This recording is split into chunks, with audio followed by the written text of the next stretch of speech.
தொடர்ந்து இவர் தலைமையிலே தான் சார்ந்த பண்ண தாமரையில் பூவண்ணன் தனித்தலைமை நனிவாக கவி தரும் வார்த்தை நிறைவாட்டால் இவர் என்று மனமாக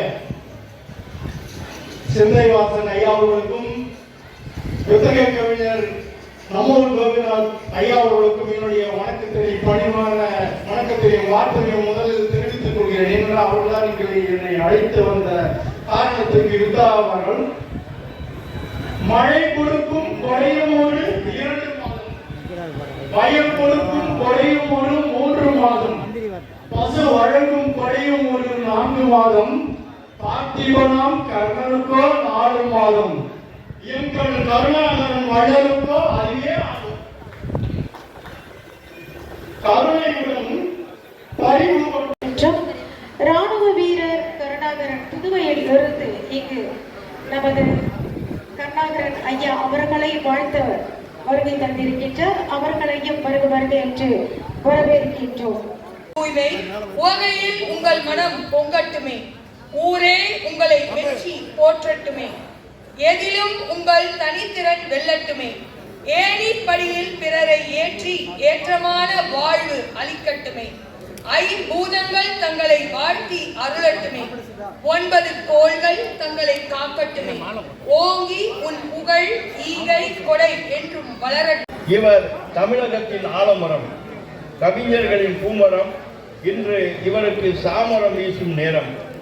நீ 21ஆம் நூற்றாண்டு வல்லல், GST இல்லாத புன்னகை மன்னன். நீங்கள் ஆப்பிள் போனை கேட்டுப்பார், டாக்டர் கருணாகரன் புகழ் சொல்லும். தமிழுக்கு தொண்டாற்றுவது மட்டுமல்ல, பொதுநல தொண்டத்திலும் துணிந்து இறங்கி செயலாற்றி வருகிறார்.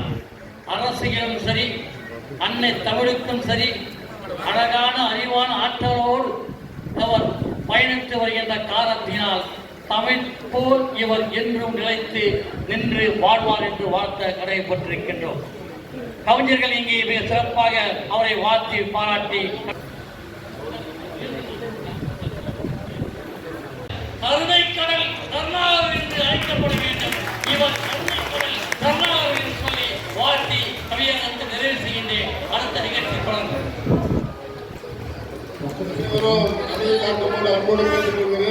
இசை நிகழ்ச்சி முடிந்த 1 மணி நேரத்தில் கேக் வெட்டப்படும். மதுரை முன்னாள் துணை மேயர் அவர்களும் வன்னிய பாதுகாப்பு சங்கத்தினுடைய தலைவர் CN ராமமூர்த்தி அவர்களும் இணைந்து கேக் வெட்டுவார்கள். இளஞ்சூரியனே, இருளை அகற்றி கரும் திரையை அலங்கரிக்கும் மீனே, நாளைய சரித்திரத்தை சாத்தியமாக்கும் நாயகனே, தோண்டவனுக்கு தோல் கொடுக்கும் தோழனை